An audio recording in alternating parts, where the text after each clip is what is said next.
Hello everyone, and welcome back to the Grimm Chronicles.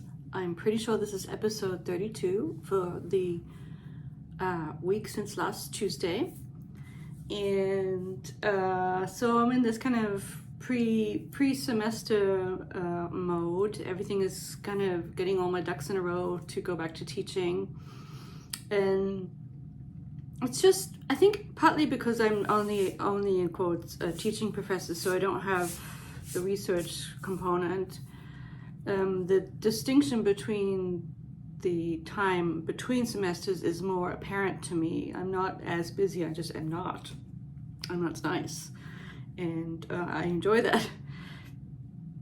I think the main difference is that I'm always on the early schedule. I don't mind teaching at 8:30. Unfortunately, I also teach late in the day, which means long hours at the office, but that's fine. And so I have to get up very early to be ready for it. And I really want to preserve time in the morning for reading a little bit. And I've fallen off of being kind of bad about going straight to the phone, which is, my addiction somewhat, which is annoying because then I fritter away that time when I could be reading on the phone. So I really want to get better at that. Also, I need to do some stuff for my health, some kind of stretching routines for my feet, my poor foot.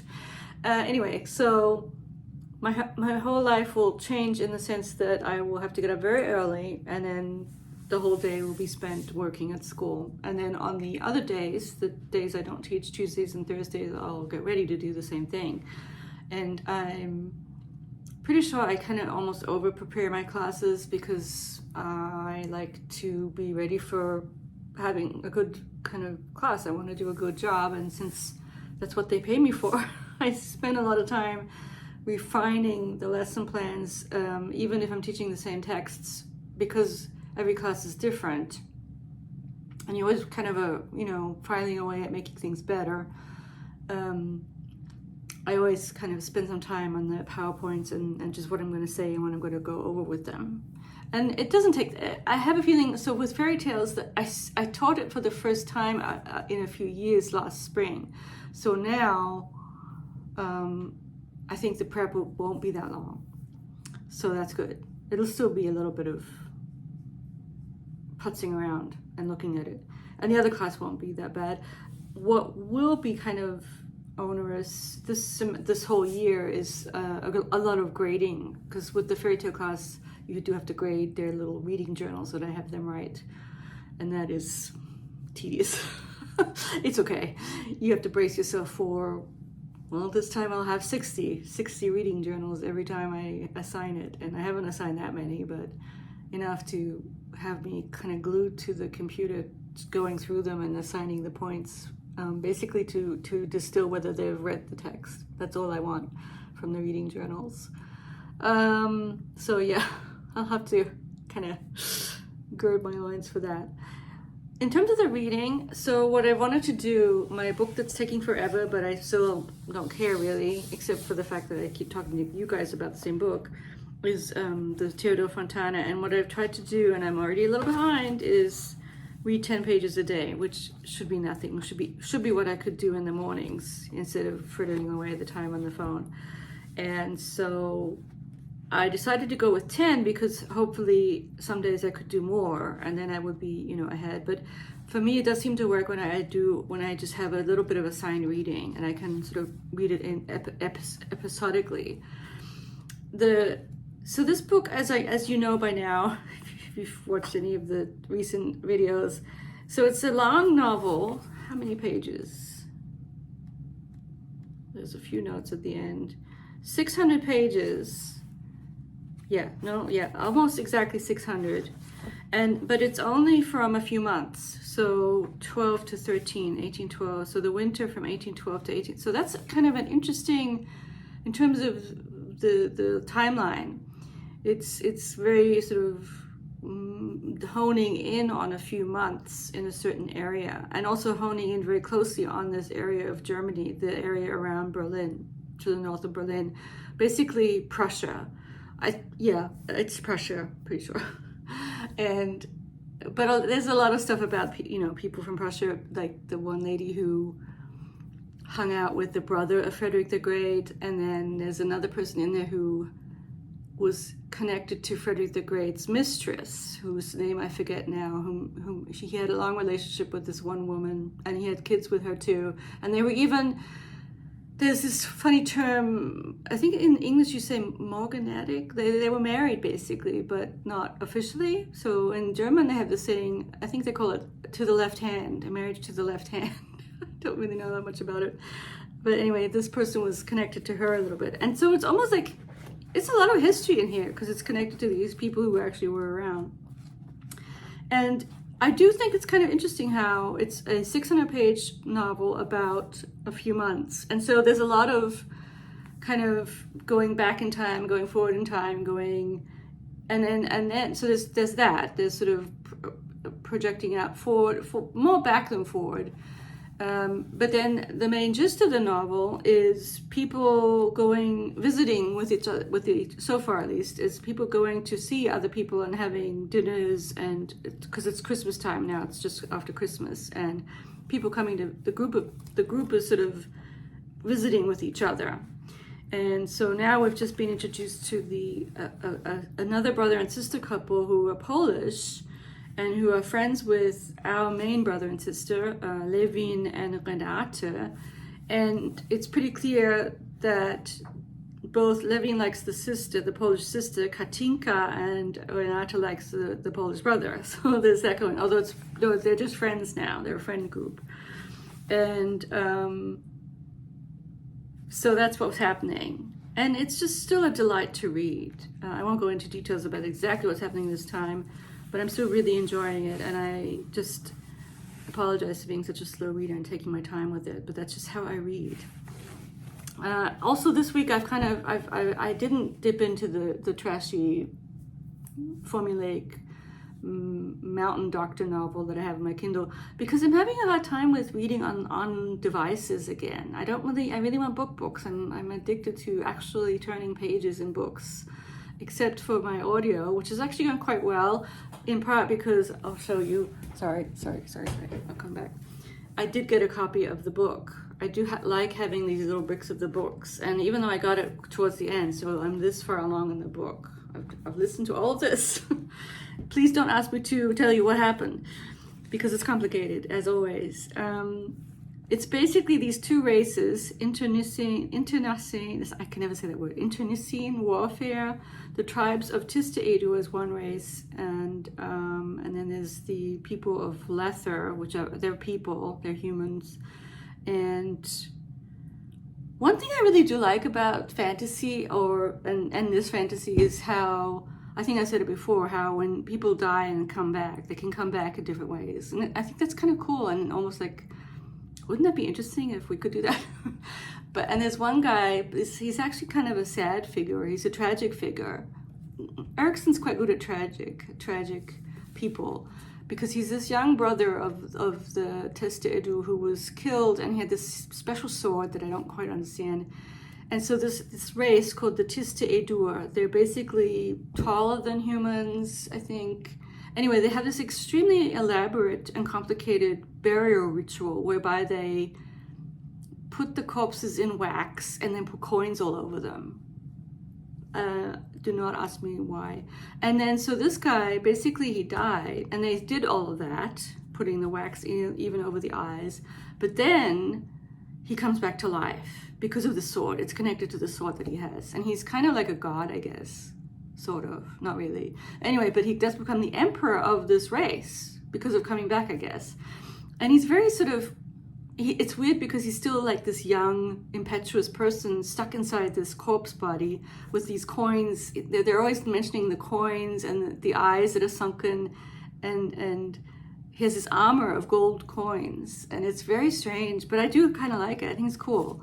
And he's developed this friendship. The only kind of friend he has is a slave who's not really, he's like the most important, he's like the smartest person everywhere, and he's a slave because the Tista-Edu have people from Lether as slaves.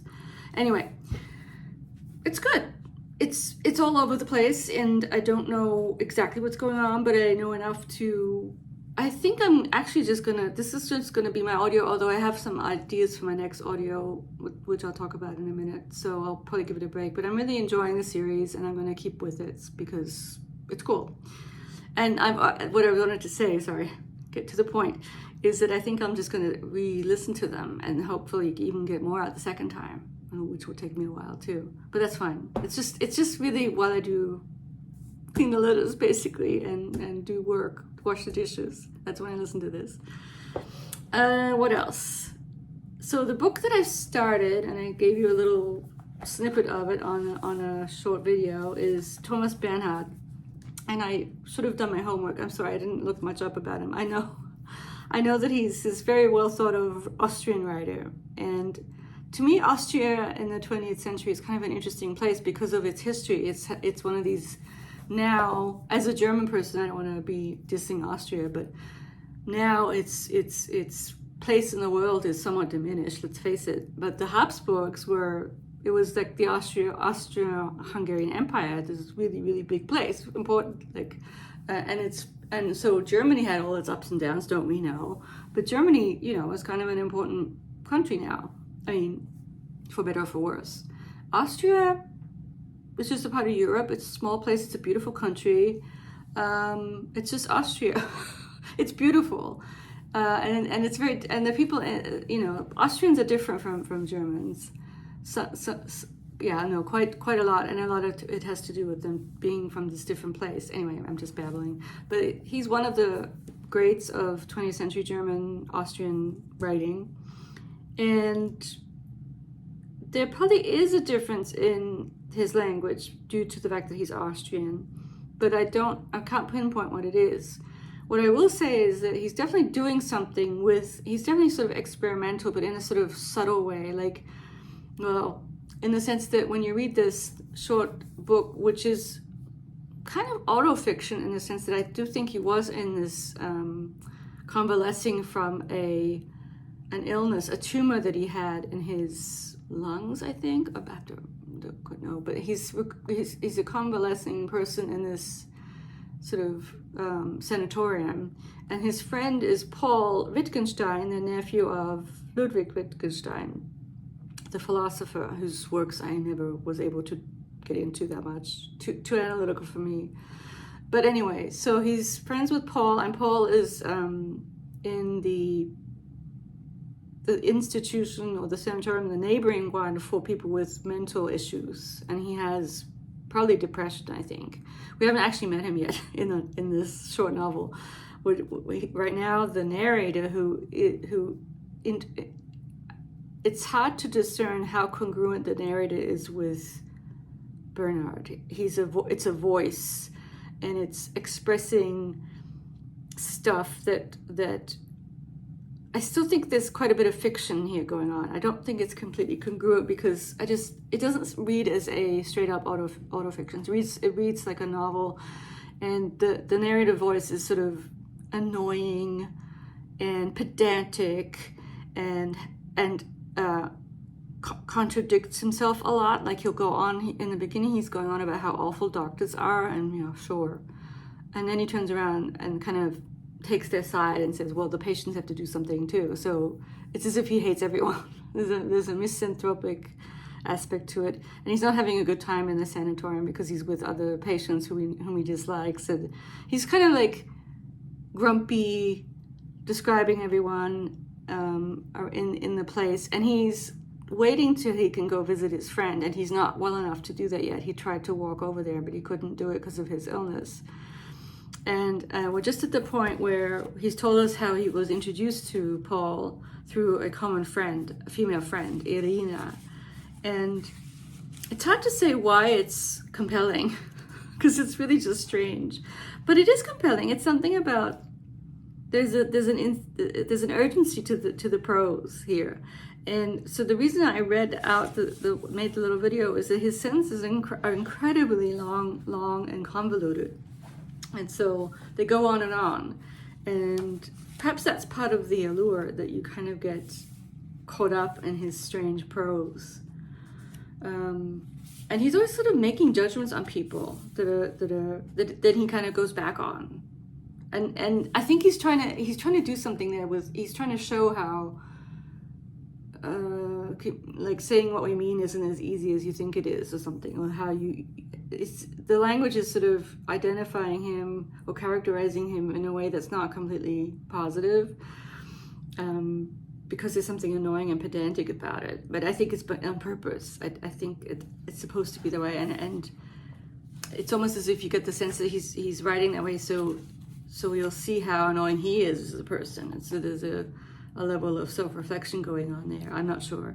It's quite different from anyone else. It's not, and the other person who sort of one also has to read, but she's in a way less I'm thinking is Elfriede Jelinek, the wonderful Austrian writer who got the Nobel Prize, whose prose is absolutely amazing, but difficult, and she has books that a lot of her stuff has to do with the patriarchal aspects of and the inequality and men treating women like terribly, and I haven't read that much of her. I've read a couple of things, and she's more overtly experimental and perhaps even darker in a certain sense than Bernhard. There is a sort of, the pedantic side is a little bourgeois, like he's a bourgeois. He's not sort of, he's part of the society that he's criticizing, or the narrative voice seems to be more a part of it. Less of an observer. Jelinek's very good though. She's very good. And I'm glad she got the Nobel Prize.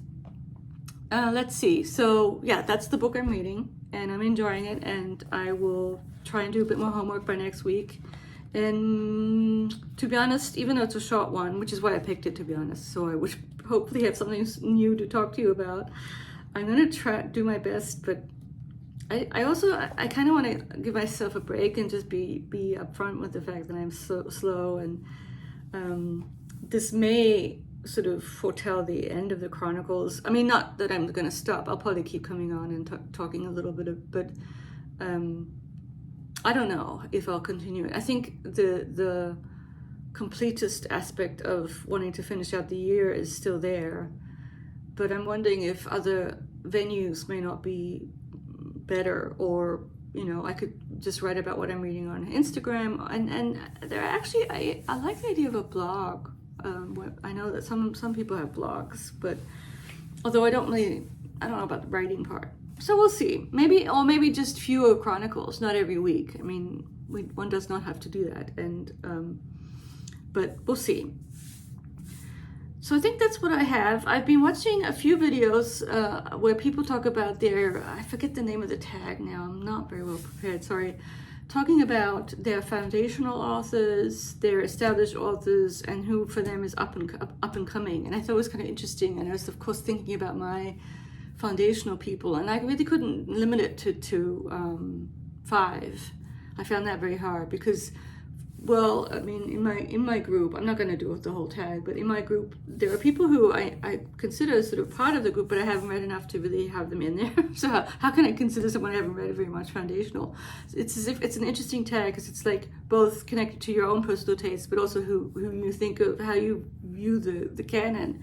And so the people who I haven't read enough of, who are in the foundational canon, are people like Faulkner. I have not read enough William Faulkner, but I have a feeling he's foundational. And same with Thomas Pynchon, the kind of celebrated experimental person. And then, and for me, foundational also means people like Margaret Young, who for most people would not be foundational. So, and then there's other people, you can probably guess who. There's quite a few German people. Actually, there's 4 other German people. Okay, I'll just say the names quickly, but I'm not going to talk about them. So Thomas Mann, Franz Kafka, the great German writer Christoph Wolff is in my canon, as opposed to Grass or Hesse. I'm not going to put Hermann Hesse up there, even though he's important, but not for me. And then another Woolf, Virginia Woolf, is in my canon. And then because it's my canon, I'm putting Uwe Janssen in there. I think he's a wonderful writer. And then James Joyce to round it out with. Oh yeah, no, the other person I haven't mentioned is William Gaddis is in my canon too. Gaddis, Young, Pynchon, Faulkner, along with those people. So that's 10 people. And then the only established people I could think of there's another one, well, there's quite actually two of them who I haven't read enough of, but I still kind of think of them not necessarily as foundational yet. Cormac McCarthy, Ursula K. Le Guin, and Marilyn Robinson, I think are good. They fit there. And for the upcoming is the one I have at least, because it's just not, I don't know enough about what's going on. And the only person there in my upcoming is Otesha Moshfegh, the person who wrote Lepona, that I want to read. And I think she's really interesting. She's not making it easy for us all the time, especially apparently not with Lepona. Like I'm gonna have to prepare myself for that one. And I'm sure there are many other people that I just don't know. But anyway, yeah. At the end here, a bit of half of a tag at the very end. Hope everyone's doing well. And I like the little emoji. That's fine too. And let me know if you've read any Bernhard. Or if you have any thoughts on your foundational people. And I will talk to you very soon. I don't think I have anything upcoming in terms of things I want to do. There's still some tags I haven't done, but to be honest, I am going to be busy, so probably not. I will speak to you all very soon, at the very latest next week. Take care, and thank you all for watching and subscribing. I am very grateful that I have the subscribers that I do have. And ask me anything, and I will see you soon. Bye-bye.